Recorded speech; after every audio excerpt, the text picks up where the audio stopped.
YouTube, what it do, man? Y'all already know who I am. Man Grind Hard, checking in again with another video.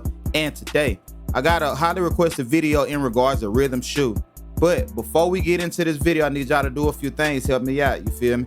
Leave a like on this video, man. It helped me get in the algorithm. It helped my channel get a lot of more notoriety. Y'all been saying that, hey, I should be bigger than what I am, so I need y'all help. Leave a like on this video. If you haven't, make sure you subscribe to the channel. And yeah, before this video ends, make sure you leave a comment down below for your boy. Let's get into it. I dropped a video on rhythm shooting already this year, but today I'm gonna kind of really go in depth on things that I've picked up in regards to rhythm shooting. And hopefully by the end of the video, you will have a better understanding of rhythm shooting, how it works, and how you can utilize it to become a better shooter on NBA 2K25. Unlike traditional style of shooting where before we had visual cues, the only thing that mattered was when your my player released the ball. That's when you release the shot button. Now we got visual cues that let us know exactly when in the animation to release the shot. With rhythm shooting, your visual cue setting does not matter. I say that again. With rhythm shooting, your visual cue setting does not matter. So it doesn't matter what you got in the settings or what you got set when you creating your custom jump shot. But if you are one of those players that use rhythm shooting and the shot button, the only time your visual cue will kick in is when you're using the shot button. Now, I highly recommend learning rhythm shooting and the shot button for your jump shot, because I ain't gonna lie to y'all, bro. It be times in game where rhythm shooting just don't fire off. It's an in-game bug we really have no control over. I don't know if it be latency. I really don't know what it is. I really don't have an answer to it. But there are times where rhythm shooting just don't register as a rhythm shooting shot. And a lot of times when that happens, you will know it's happening because on your shot feedback, whether it giving you a push and a tempo time, and I get into what push and tempo is later, but whether it giving you a push and tempo feedback, it'll just give you whether your shot, it'll just say your shot was late, no matter how you release the shot. Now, if you go to 2KU, which I highly recommend going to 2KU, although the timing is not the same, you can learn a lot by 2KU. In the description on how to use rhythm shooting, basically all 2K said is your right stick is mimicking the time of the jump shot. Basically mean you matching the speed of your jump shot. Now, depending on what jump shot you're using, listen to me, depending on what jump shot you're using, that's gonna determine how fast you move your right stick from down position to up position. And with rhythm shooting, listen, this is another tip. You're not confined to only down up when shooting a jump shot on rhythm shooting.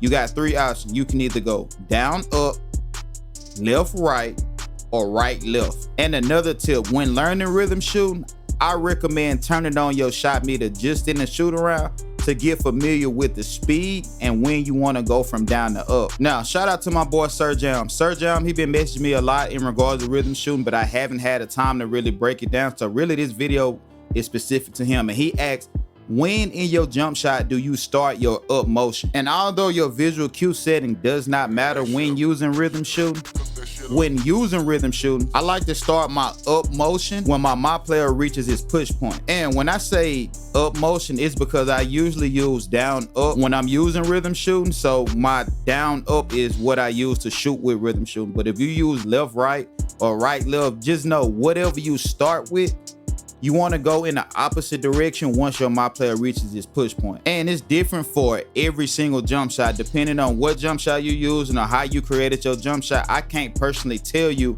where and how long to hold down and then go up, or how fast to go from down up, because I don't know what jump shot you're using. But I give you a tip on pretty much what it'll be or how long you'll be holding down versus how fast you'll go from down to up. When practicing with rhythm shooting, is best, like I said, turn on your shot meter. Your shot meter will be your best friend when learning rhythm shooting. And then once you get a hang of it, I'm telling you, you can turn the shot meter off and you can shoot any type of shot with rhythm shooting. Now, the speed you go from your starting position to your finishing position is literally the speed your shot meter is moving. So once your my player reaches his push point in the jump shot, you want to match your shot meter speed and be at the opposite from start point at the same time your shot meter reaches peak. And on the animation, that'll basically be the time from the push point to release point. And if you having trouble identifying what your jump shot push point is, then check out my video I dropped yesterday, pretty much breaking down the visual cues, and that'll help you understand like where in your jump shot you need to start flicking your right stick up. So when using rhythm shooting, the only thing you want to pay attention to, literally, is your my player upper when you're not using the shot meter. Like, I know I told you to turn the shot meter on, you know, to get used to the speed or whatnot, but you really want to get used to your my player animation. That's why it's very important that you find a jump shot where the visual cues are easy to identify. I like jump shot animations where my player literally brings the ball up. I don't like using jump shots where my player only brings the ball to the front of his face, because if I'm shooting at the top of the key, I can't see really where the ball is. You know, it's better for corner shots or whatnot, but depending on where I'm standing on the court, sometimes I can't see my push point to know where I need to start, you know, my up motion or whatnot. So it's best to find jump shots where my player literally brings the ball above his head, and majority of the time that's the push point for a lot of jump shots. And another tip, your push tempo, it really depends on how fast my player literally flicks his wrist. So the time it takes to get from push to the ball getting to your my player fingertip, it really depends on the jump shot and the release that you're using.